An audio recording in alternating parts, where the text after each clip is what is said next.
Ashmere, Tennessee. A place where the mailman knows your name, the corner store carries handwritten IOUs, and Friday night lights still draw the whole town together. But even the most picture-perfect towns have secrets. And in Ashmere, that secret wore the face of a little boy named Micah Ellis. Micah was just 7 years old.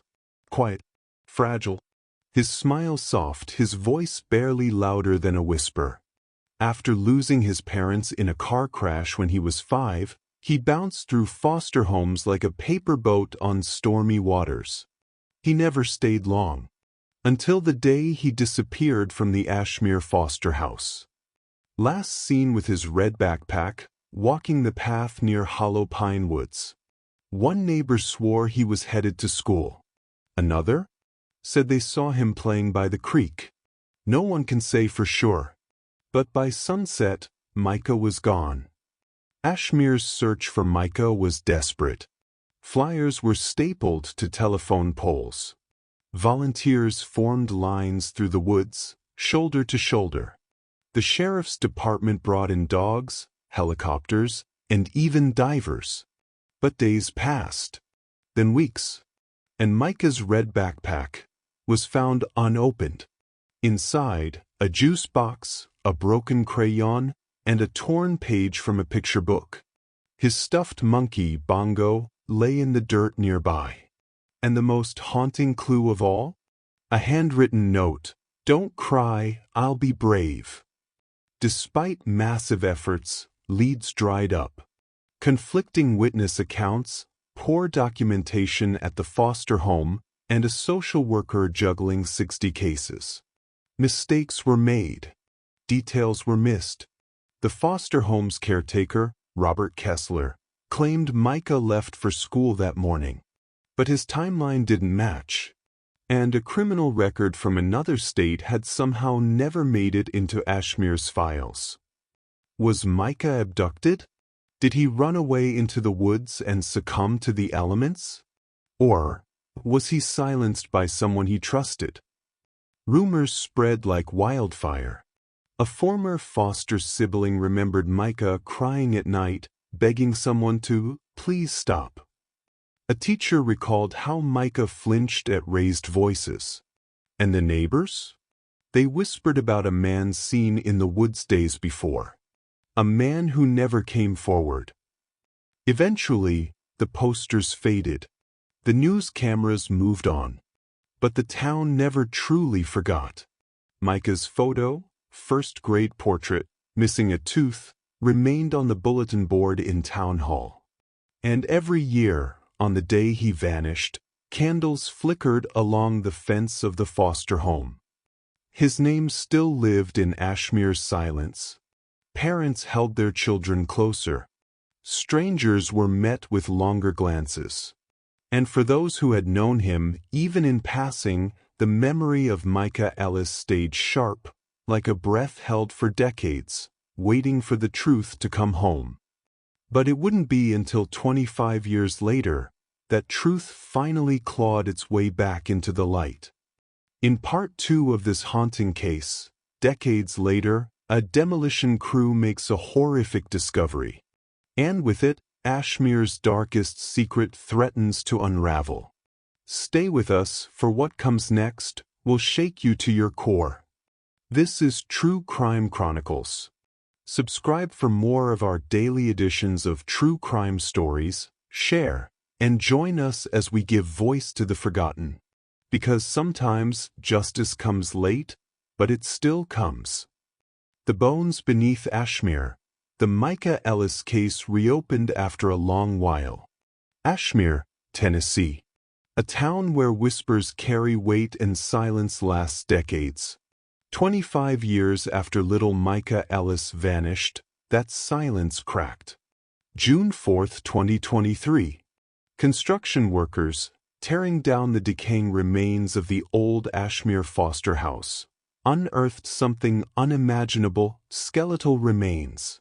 A child-sized body, wrapped in plastic. A piece of torn red cloth. A rotted stuffed monkey with one glass eye. The town gasped. Somewhere beneath Ashmere's quiet charm, the truth had been buried, literally. Low heartbeats sound under dialogue. Forensics didn't hesitate. DNA confirmed the bones, Micah Ellis. The boy the system said probably wandered off, had been murdered, buried beneath the home that was meant to protect him.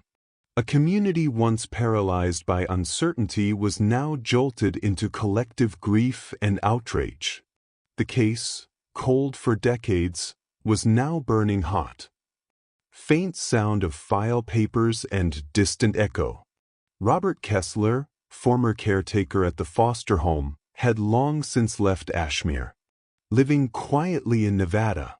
But inconsistencies resurfaced, altered records, suspicious injuries never reported. And then a grown-up former foster child came forward. I saw Robert dragging Micah toward the basement that night. His voice trembled, but his memory didn't. Delilah Moore, a staffer, was also implicated. She had remained silent out of fear. But the truth was catching up. The investigation closed in. Courtroom ambient noise, low murmurs, gavel. The trial shook Ashmere. Courtrooms filled daily with neighbors, teachers, and those who once searched the woods for a boy they never realized was under their feet.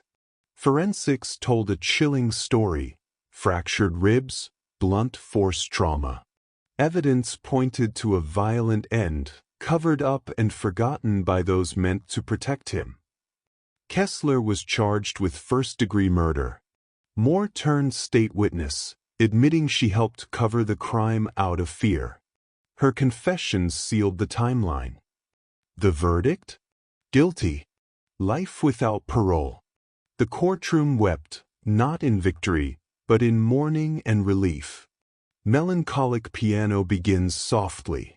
During sentencing, the judge didn't mince words. You left a child to rot in silence. Today, we speak his name loudly. 2 weeks later, the people of Ashmere gathered. They stood in candlelight around a new headstone at Ashmere Cemetery.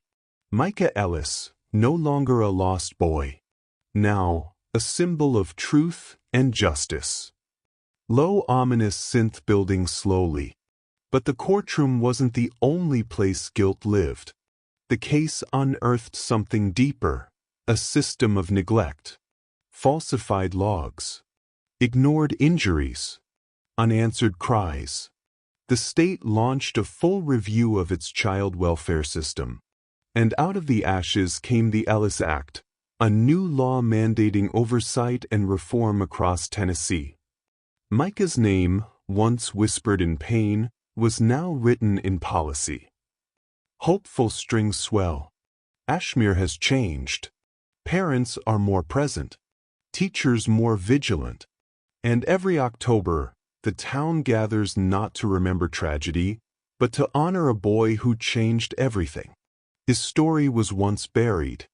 Now, it lights the way for others still lost in the dark. Subtle ambient fade out with piano note. This has been part 2 of the Micah Ellis story, The Bones Beneath Ashmere, on your favorite channel, True Crime Chronicles. Subscribe to hear stories that refuse to die in silence. Because here, the forgotten are remembered, and justice never sleeps.